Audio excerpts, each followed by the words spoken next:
Salam sejahtera untuk kita semua, kepada yang terhormat dosen penguji uji kinerja PPG dalam jabatan Kementerian Agama batch 3 tahun 2025.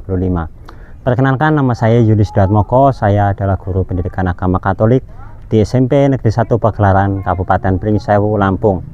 Saya mahasiswa PPG dalam jabatan di LPTK Sekolah Tinggi Pastoral Kata-Ketik Santo Fransiskus Assisi, Semarang, dengan nomor induk mahasiswa 253091975. Pada hari ini saya akan melaksanakan uji kinerja dengan tema kisah sengsara dan wafat Tuhan kita Yesus Kristus di kelas 8. Selamat menyaksikan. Yuk, selamat pagi anak-anak. Pagi, Pak. Ya, lagi apa kabarnya? Luar biasa. Wah, yang laki-laki masih belum nampak suaranya. Biasanya laki-laki meskipun 3 orang aja itu suaranya lebih menggelegar. Sekali lagi, apa kabarnya? Luar biasa. Siapa yang luar biasa? Tuhan Yesus. Ya, hari ini kita patut bersyukur kita akan memulai atau melanjutkan proses pendidikan agama kita. Tema kita adalah kisah sengsara wafat Yesus Kristus. Jadi pada ini kita sudah memasuki bab yang baru atau tema baru yang akan kita pelajari. Jadi sebelum kita melanjutkan, saya terlebih dahulu akan absen kalian satu persatu. Lydia Stefani, Livia Ayu Anindya, Anselin Afika Putri, Andreas Erik Budi, Dewa Gagahaniswara, Fransiskus Redralovito, Kirana Kartika Kencana, Ririn Indah Cahyani, Valencia Sevita Sari. Sebelum kita lanjut, kita awali dulu dengan menyanyikan lagu kebangsaan kita, yaitu lagu Indonesia Raya. Saya minta anak-anak untuk berdiri terlebih dahulu.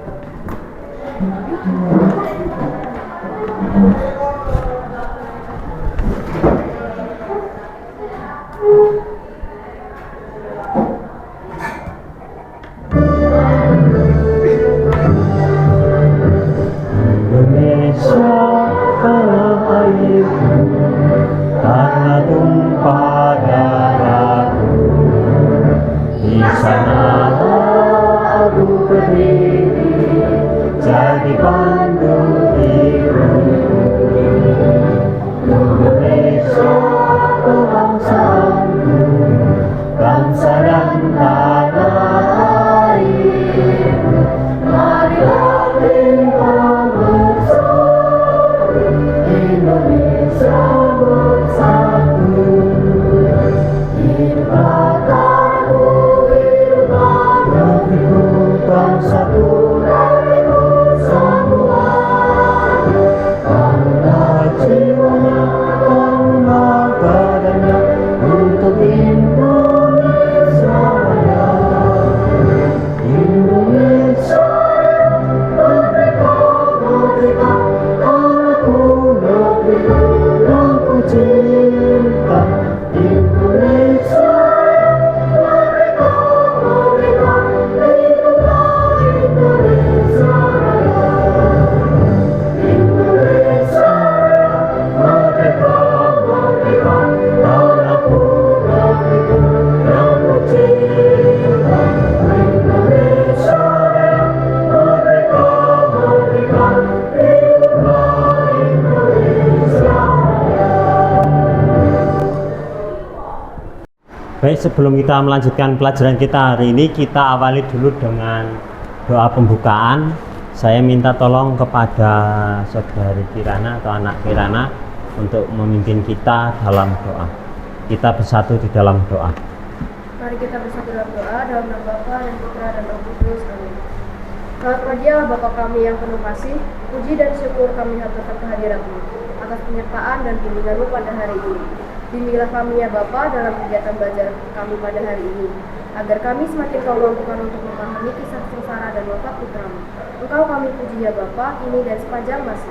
Amin. Dalam nama Bapa dan Putra dan Roh Kudus. Amin. Ya, terima kasih Kirana yang telah memimpin kita dalam doa. Kita lanjutkan sebelumnya bahwa kita kemarin sudah belajar tentang bagaimana panggilan murid-murid Yesus. Yang kedua adalah tugas perutusan murid-murid Yesus. Ternyata dalam melaksanakan perutusan dari Allah, kita itu memiliki tantangan, konsekuensi dalam mewatakan kerajaan Allah.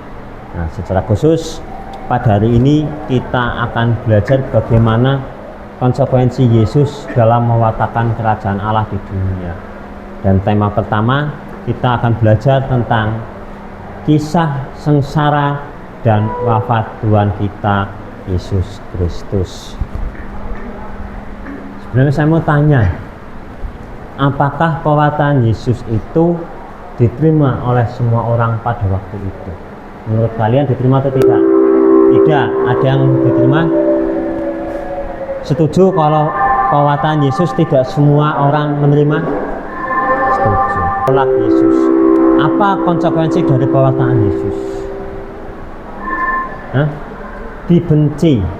Ada yang membenci, ada yang menolak, bahkan ada yang menginginkan bahwa Yesus itu harus mati. Yang ketiga, mengapa Yesus disalibkan?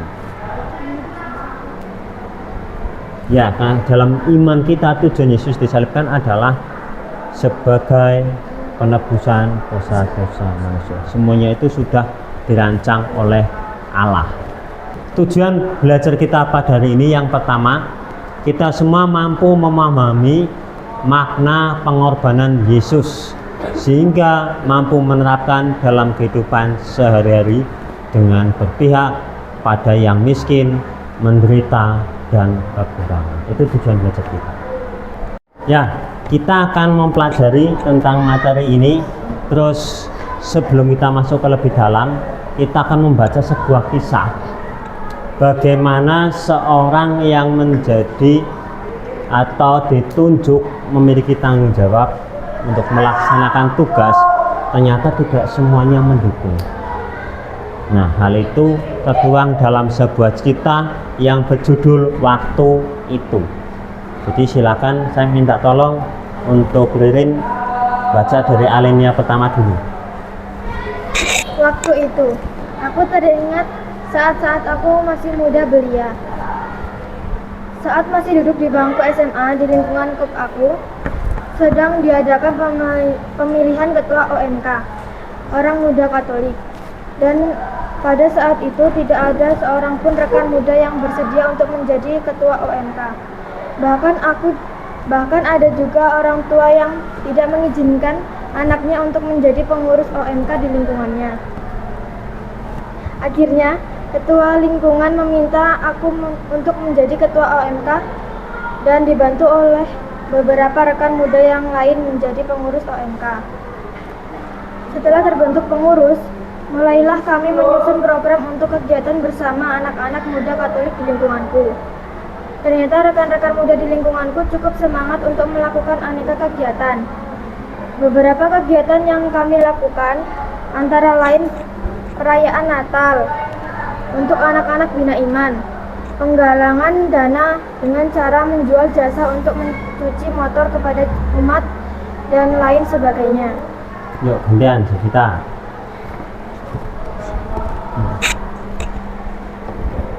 Kendati demikian, ada pula yang kurang mendukung aktivitas kami.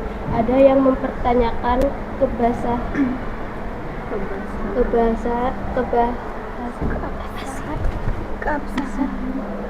keabsahan kepengurusan kami, kegiatan kami, dan menganggap kegiatan kami tidak bermanfaat, dan lain sebagainya. Banyak rekan muda yang merasa hingga mendengar tanggapan miring tersebut. Sebagai ketua, saya mencoba untuk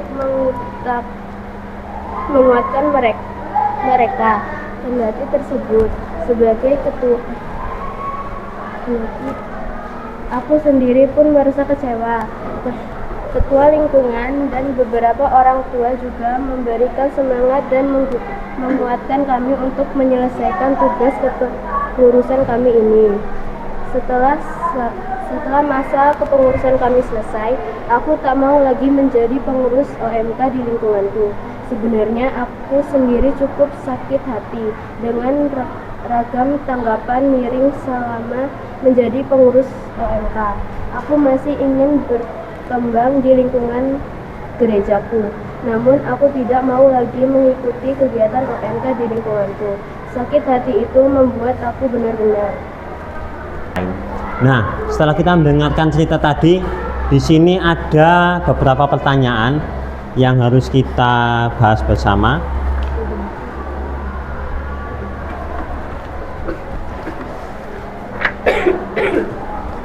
Tugas di LKPD yang pertama. Pertanyaan pertama, persoalan apa saja yang terdapat dalam cerita di atas? Yang kedua, menurut kalian mengapa sebagian umat memberi dukungan kepada aktivitas OMK tersebut? Yang keempat, menurut pemikiran kalian mengapa ada sebagian umat yang tidak mau mendukung aktivitas OMK? Yang keempat, jika kalian menjadi aku dalam cerita tersebut, apa yang akan kalian lakukan atau menghadapi peristiwa itu? Jadi silakan itu kalian kerjakan di LKPD yang pertama dalam tugas kelompok. Saya beri waktu sekitar 10 menit selesai. Di sini ya, Pak? Ya, situ. Bisa 10 menit waktunya? Bisa. Ya, kalau bisa silakan kalian kerjakan. Jawabannya dari sini semua. Jadi nanti setiap kelompok silakan siapa yang akan menjawab atau menjadi moderatornya. Nanti siapa silakan kalian tunjuk. Siapa yang mau? Jangan nunjuk. Siapa yang mau? Siapa? Yuk kerja. Kalian bertiga tentukan. Sudah selesai? Ya, kalau sudah, kelompok mana dulu yang mau menjawab?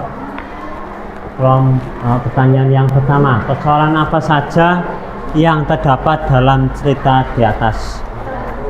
Kelompok berapa? Kelompok 2. Coba kelompok 2 jawab. Yang nomor 1.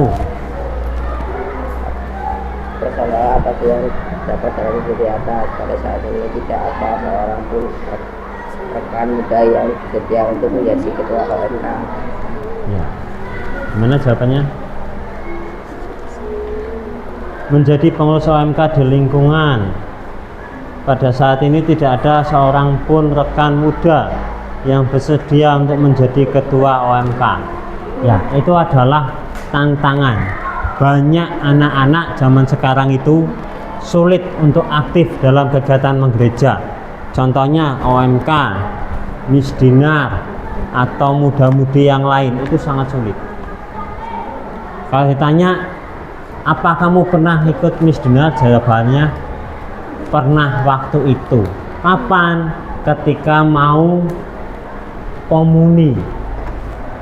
Setelah komuni hilang. Nanti aktif lagi di gereja kalau mau krisma. Banyak terjadi seperti itu. Setelah krisma hilang. Jadi ikut gereja bukan karena didasari bahwa saya ingin melayani Tuhan, tetapi karena saya mau mendapatkan ini. Pertanyaan 2. Apa soalnya? Menurut kalian, mengapa sebagian umat memberi dukungan kepada aktivitas OMK tersebut? Nomor 1. Agar selalu dapat memberikan manfaat bagi umat melalui berbagai kegiatan. Ya, dalam kegiatan OMK itu banyak kegiatan OMK yang bermanfaat untuk umat setempat. Misalnya bedah rumah untuk membantu mbah-mbah bersih-bersih, itu bisa. Contoh yang bagus, mbah itu karangannya sudah kotor, yuk OMK gerakin. yuk aktivitas ke sana, gotong royong bersih-bersih rumahnya mbah itu bisa. Atau masih banyak yang lain kegiatan OMK, baik yang bersifat sosial, baik yang bersifat pastoral atau peribadatan. Nomor tiga, soalnya baca.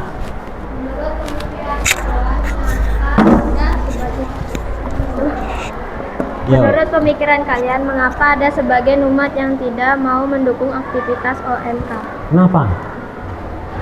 Ada pula yang kurang mendukung aktivitas kami. Ada yang mempertanyakan keabsahan, pengurusan kami, kegiatan kami, dan menganggap kegiatan kami tidak bermanfaat. Ya, masih banyak umat kita ternyata yang menganggap kegiatan OMK itu tidak bermanfaat, tidak penting, buang-buang waktu. Padahal paling kalau pengurus OMK minta itu seminggu sekali kumpul toh, enggak setiap hari.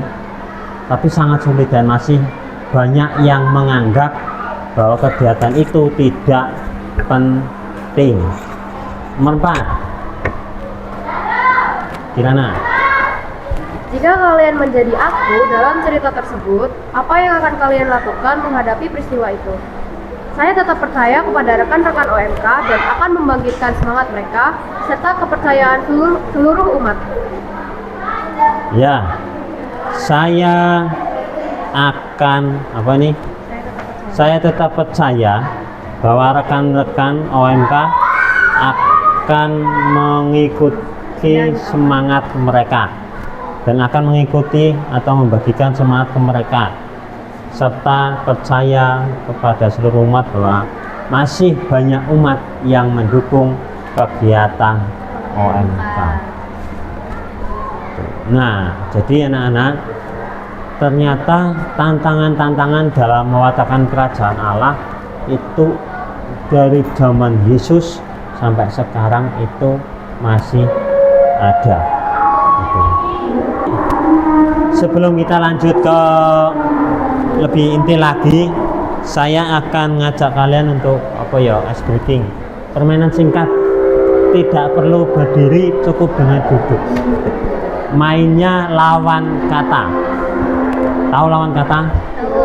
Kalau jauh lawan katanya? Dekat. Kalau pendek lawan katanya? Panjang. Nah, gini. Jadi permainannya adalah judulnya ular dan cacing. Ular dan cacing. Kalau saya tanya cacing, kalian jawabnya lawan katanya. Cacing apa?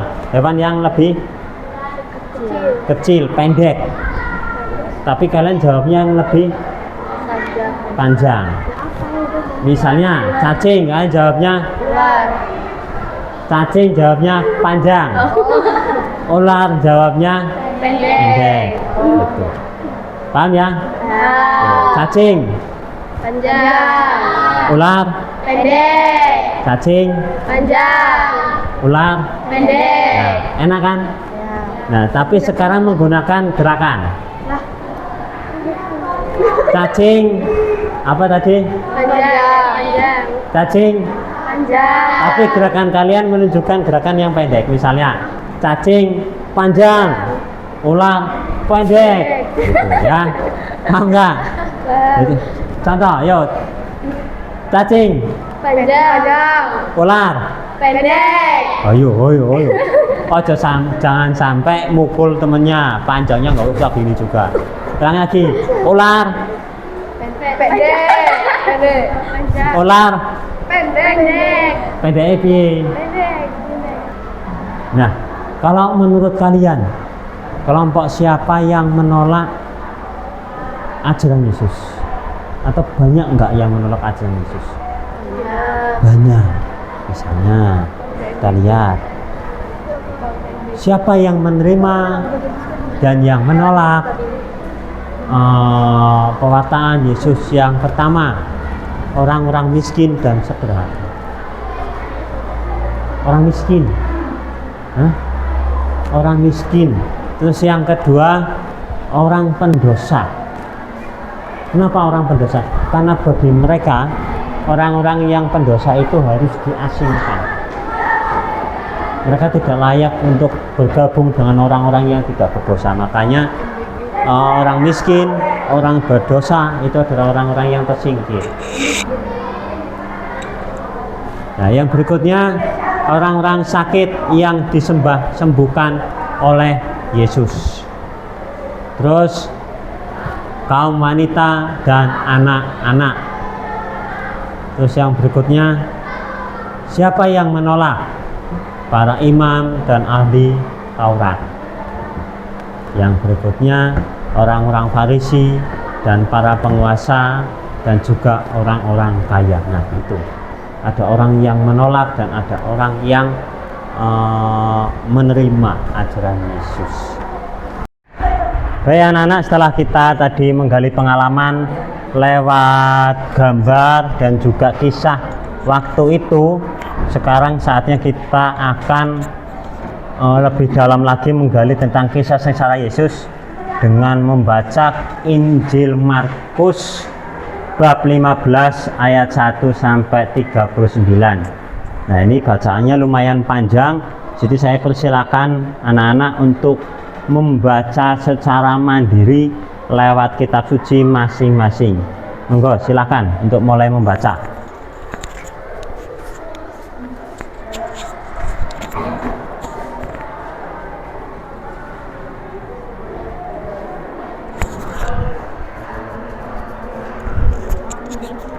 Setelah kalian membaca kitab suci, kalian akan diminta untuk menjawab beberapa pertanyaan lewat LKPD yang kedua, dikerjakan secara kelompok.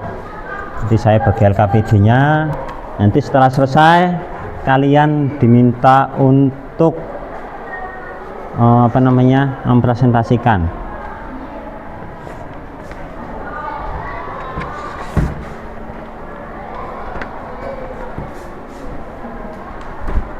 Silakan kalian kerjakan LKPD-nya atau tugasnya. Kalau ada kendala, ada kesusahan atau bingung mencerna soalnya, jangan sungkan-sungkan untuk bertanya. Silakan tanya. Silakan sekarang kerjakan LKPD-nya. Gimana, sudah selesai?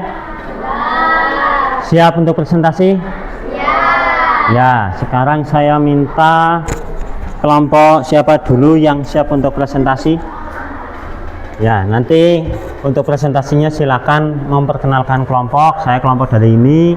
Saya akan mempresentasikan hasil kerja kelompok kami. Kalau ada teman-teman yang bertanya, silakan ya. Silakan kelompok 1 untuk mempresentasikan. Maju semua ke depan.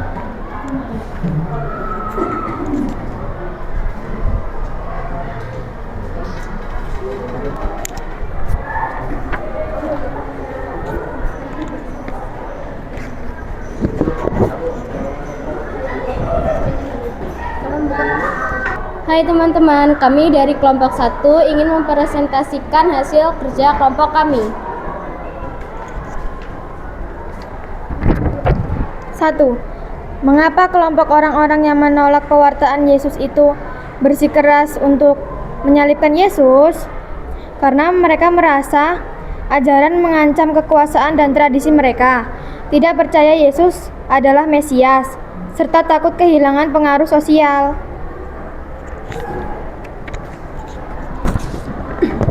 2. Mengapa Yesus mau menjalani peristiwa penderitaan, sengsara, dan wafat di kayu salib sebagai wujud kasih dan rencana penebusan dan manusia oleh Allah Bapa? 3. Bagaimanakah sikap Yesus dalam menghadapi penderitaannya? Ketaatan kepada Allah Bapa, kasih yang tak terbatas, rendah hati, kesabaran, pengampunan, dan ketabahan demi misi penebusan manusia. Nomor 4, sikap apa saja yang dapat kalian lakukan dalam meneladani sikap Yesus ketika menghadapi penderitaan?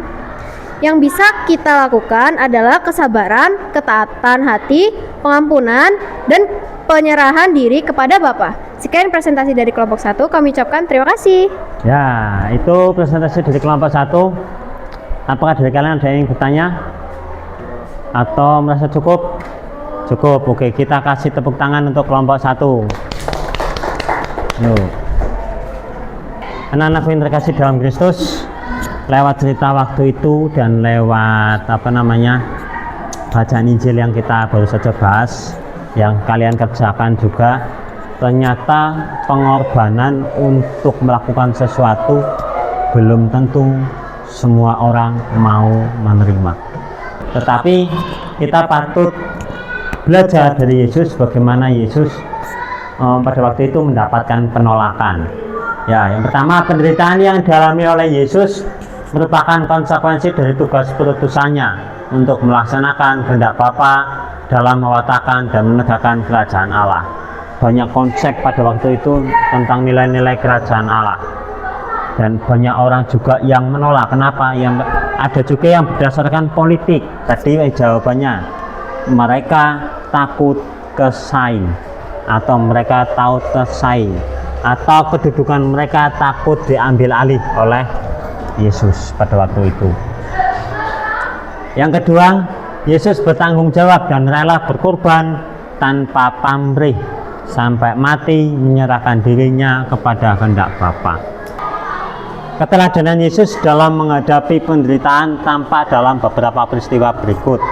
Yang pertama, Yesus tabah dalam menghadapi penderitaan yang berserah diri kepada kehendak Bapanya. Yang berikutnya, ketika berada di atas kayu salib, Yesus tidak menghujat ataupun menyumpahi orang-orang. Yang ketiga, yang berikutnya adalah sebagai muridnya, apa yang harus kita lakukan? Yang pertama, tetap tabah, sabar. Yang kedua, berani menghadapi tantangan dan resiko meskipun mendapatkan penolakan, kayak tadi OMK tadi itu mendapatkan penolakan.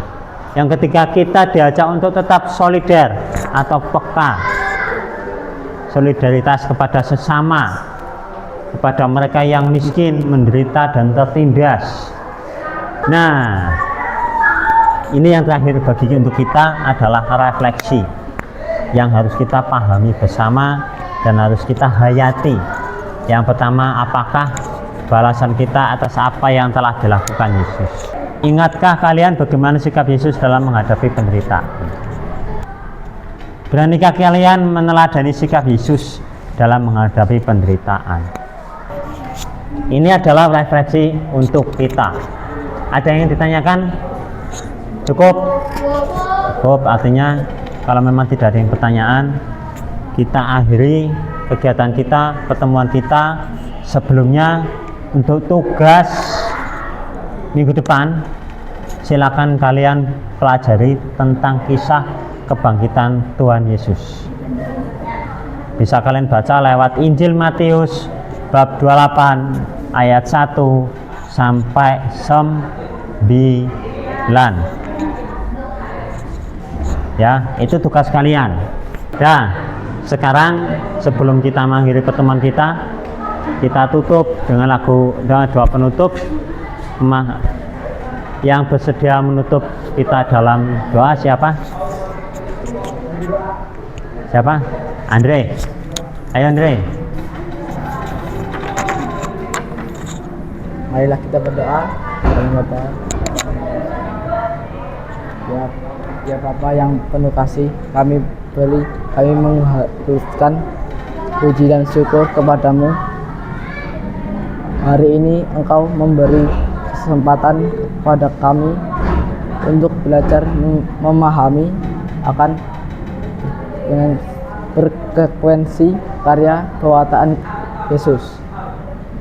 Bantulah kami yang ya Bapa agar mampu meneladani Yesus, agar menghadapi setiap penderitaan dalam hidup ini. Mampukan kami akan untuk tetap setia pada iman kami dan peduli kepada sesama kami, terlebih karena yang menderita, demi Kristus Tuhan dan Juru Selamat kami. Amin. Amin. Jangan lupa.